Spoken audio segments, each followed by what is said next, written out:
Assalamualaikum warahmatullahi wabarakatuh. Perkenalkan, nama saya Muhammad Farhan Fitratur Rahmat dari kelas TI 3G absen 14. Hari ini saya akan mempresentasikan atau menjelaskan mengenai kuis yang pertama, yaitu mata kuliah pemrograman berbasis framework. Jadi di kuis pertama ini saya membuat sebuah website, yaitu website mengenai website resep makanan, kumpulan-kumpulan resep makanan seperti berikut. Nah, jadi user bisa melihat kumpulan macam-macam resep makanan, kemudian bisa melakukan searching seperti berikut.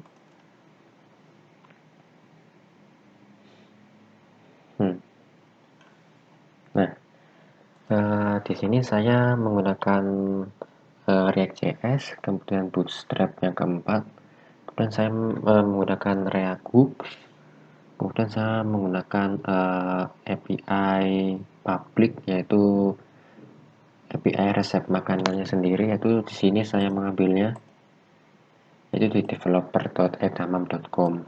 Jadi saya mengambil sebuah API untuk mengambil API resep makanan. Nah, di sini saya akan menjelaskan kodenya. Jadi yang pertama itu saya melakukan konfigurasi ke public index.html, di mana pada public.html ini saya melakukan include kode bootstrapnya. Nah, ini bootstrapnya. Kemudian melakukan include juga kepada jQuery dan bootstrap JS-nya. Kemudian saya melakukan konfigurasi ke title-nya. Title-nya itu untuk di sininya itu food recipe. Nah, kemudian saya di sini melakukan konfigurasi ke app.js, app.js, dan di sini juga saya membuat sebuah komponen yaitu header dan receipt. Baik, di sini saya akan menjelaskan app.js-nya karena di sini bukan induknya, biar untuk mempermudah menjelaskannya saya akan menjelaskan app.js-nya dulu atau induk halamannya. Oh ya, sebelumnya di sini saya melakukan deklarasi ke app ini, maksudnya ini ya ke ini app.js-nya. Ini saya melakukan konfigurasi ke index.css-nya ini ya untuk melakukan konfigurasi stylenya seperti Jumbotron, H1, kemudian kelas myPTN. Nah, oke, saya jelaskan ke file app.js-nya atau function app-nya, function kelas app.js-nya. Nah, di sini kan induk halamannya. Nah, di sini saya menerapkan React Hooks.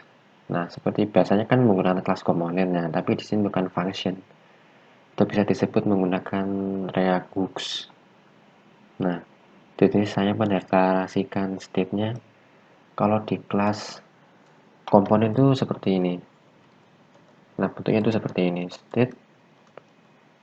Nah, biasanya kalau di kelas komponen seperti berikut. Nah, tapi di sana saya menggunakan function. Jadi untuk React sendiri sudah menyediakan untuk function code untuk melakukan state di functional komponen. Nah, ini kalau untuk melakukan deklarasi state itu bisa menggunakan use state. Maaf, saya mendeklarasikan 3 state, yaitu untuk search, untuk new search, dan receipt-nya. Nah, use state ini ya seperti state pada kelas komponen. Nah, di sini saya melakukan inisialisasi pada state-nya itu seperti berikut. Nah, ini untuk melakukan inisialisasi value-nya pertama kali seperti berikut. Nah, kemudian di sini ada use effect. Nah, use effect ini kalau di kelas komponen itu namanya komponen did mount. Nah, dimana komponen did mount itu ya seperti use effect ini. Kalau di functional komponen itu di React Hooks itu menggunakan use effect. Cuman fungsinya sama, yaitu untuk melakukan menjalankan kode saat selesai halaman tersebut selesai di render. Nah, jadi di dalam use effect ini saya melakukan retrieve data resetnya, API-nya. Nah, ini ada API makin, habis ini saya jelaskan. Saya akan menjelaskan komponennya di app.js terlebih dahulu. Nah, di use effect ini saya melakukan retrieve data menggunakan Axios. Nah, Axios ini tersendiri yaitu sebuah package untuk melakukan interaksi kepada REST endpoint atau API. Nah, bedanya sama fetch yang kemarin kita coba-coba itu di jobsheet sebelumnya ya. Kan ini bukan fetch. Nah, kalau di Axios ini kita bisa melakukan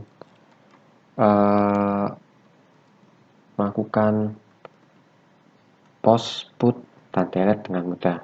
Nah, kalau di metode fetch kan itu kita harus mendeklarasikan di sininya ada metode apa gitu. Nah, kalau di sini mudah. Kalau di Axios itu sudah disediakan function untuk get, kemudian post, kemudian put, kemudian delete. Nah, seperti itu. Jadi mudah untuk mudah untuk digunakan dan dibaca. Nah, kalau Axios ini sendiri kita harus menggunakan await.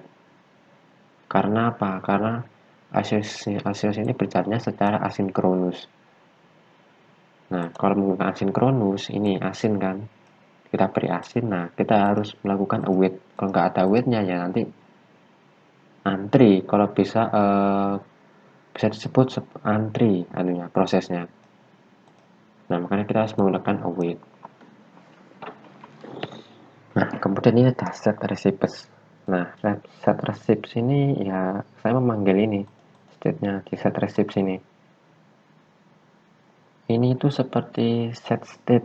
Nah, kalau di kelas komponen ada namanya set state. Nah, kalau di React Hooks atau function komponen, kita menggunakan seperti berikut. Jadi di deklarasi state-nya itu kita mendeklarasikan dua variabel, satu variabel untuk menampung datanya dan untuk melakukan perubahan datanya. Nah, kemudian ini konsol seperti biasa. Nah, di sini saya mempunyai beberapa function lagi untuk melakukan sebuah event. Nah, saya mempunyai dua event, yaitu click event dan input event. Di mana function ini nanti saya akan passing functionnya ke dalam sebuah komponen, yaitu komponen header ini. Nah, selain function ini, nah variabel yang di state-nya ini juga kita bisa passing. Nah, nanti bisa seperti berikut. Sama settingnya, kayak function yang tadi ini. Nah, seperti itu. Nah, untuk di function click event ini, ini saya gunakan untuk isinya untuk melakukan set new search. Ini maksudnya itu ya untuk ini, mengubah variabel new search-nya, mengisi new search-nya. Nah, saya isi, kemudian saya log. Ini konsol log ini muncul nanti di konsolnya browser ya. Biasanya kalau inspect elemen, nah itu ada pilihan konsol, nah itu nanti muncul di situ. Oke, saya set search. Nah, set search ini nanti maksudnya ini nanti saya inputan value-nya. Nah, ini nanti akan terhapus setelah melakukan enter data seperti berikut. Nah, terhapus kan? Nah, itu dari sini. Nah, input event ini, set search ini ya saya gunakan untuk mengambil value-nya. Nah, setelah ini saya jelaskan melalui komponen-komponennya berikut, di komponen-komponennya berikut. Nah, set search sudah, kemudian, nah ini maksudnya app ID dan app ini maksudnya saya mengambil API public ya dari ini. Saya diharuskan untuk mendeklarasikan app ID-nya dan app key-nya. Jadi ya saya ambil dari sini. Saya kan mengambil dari sini kan edamam ini. Nah, sini saya sudah mempunyai app ID-nya dan app keys-nya. Saya copy, saya taruh di endpoint-nya. Itu seperti authorization keamanan. Oke, kemudian di sini saya mau membuat sebuah komponen yaitu komponen header dan receipts. Oke, kita ke komponennya. Nah, di komponen ini kita melakukan passing data ya. Nah, makanya kita deklarasikan harus sama seperti yang di induknya itu. Nah, kalau ini input event ya di fungsional di komponennya harus event juga. Nah, berikut cara mempassing datanya ya seperti berikut. Biar kita letakkan di sini. Nah, sudah. Nanti bisa melakukan return data ini. Nah, seperti input event ini. Kan saya letakkan di property click. Nah, saya passing property clicknya ke eventnya button yaitu on click. Nah, jadi saat button ditekan seperti berikut. Nah, itu akan mengirim ke induknya lagi. Nah, dan akan men-trigger klik event, function klik event. Nah, nanti akan menjalankan berikut set new search, console.log, dan set search. Nah, begitu juga dengan yang lainnya. Jadi nanti bisa return data ke induknya lagi. Nah, kemudian di receipts, komponen receipts. Nah, di sini saya juga melakukan passing data menggunakan parameter receipts atau property receipts. Nah, ini saya passing data receipts-nya. Nah, saya passing. Nah, terus saya tampilkan. Nah, untuk menampilkannya saya menggunakan metode mapping ya, seperti biasa. Nah, kemudian saya melakukan get datanya seperti berikut. Nah, resipnya parameternya ini. Nah, itu nanti resip lagi nih ya dari respon datanya. Respon datanya itu seperti berikut. Di developer tools atau spec elemen F12 itu ya. Nah, kan munculnya di konsol.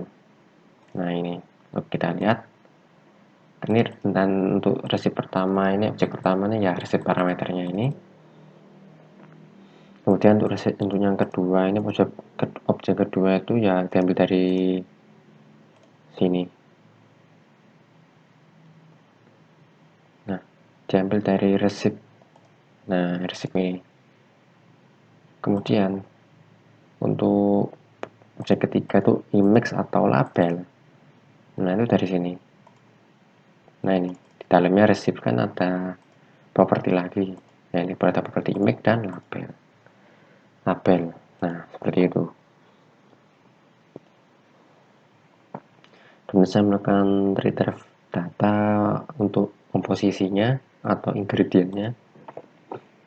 Nah, ini untuk melakukan retrieve data ingredientnya. Nah, ini seperti biasa, seperti yang sebelumnya kita menggunakan mapping.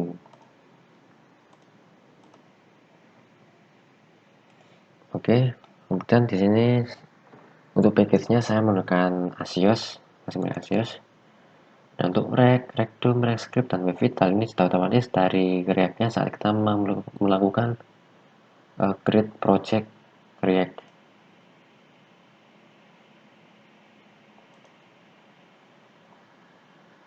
Nah, seperti itu. Nah, ini untuk impornya. Nah, kalau di React Hugo itu biasanya menggunakan use effect dan use state. Untuk React functional component. Kalau di kelas komponen ya kita menggunakan di sini ya komponen. Nah, seperti ini kalau di kelas komponen. Kalau di React Kalau di functional component atau React kita menggunakan use effect atau use state. Jangan lupa kita impor package-nya. Kalau kita ingin menggunakan package-nya, kita harus impor terlebih dahulu.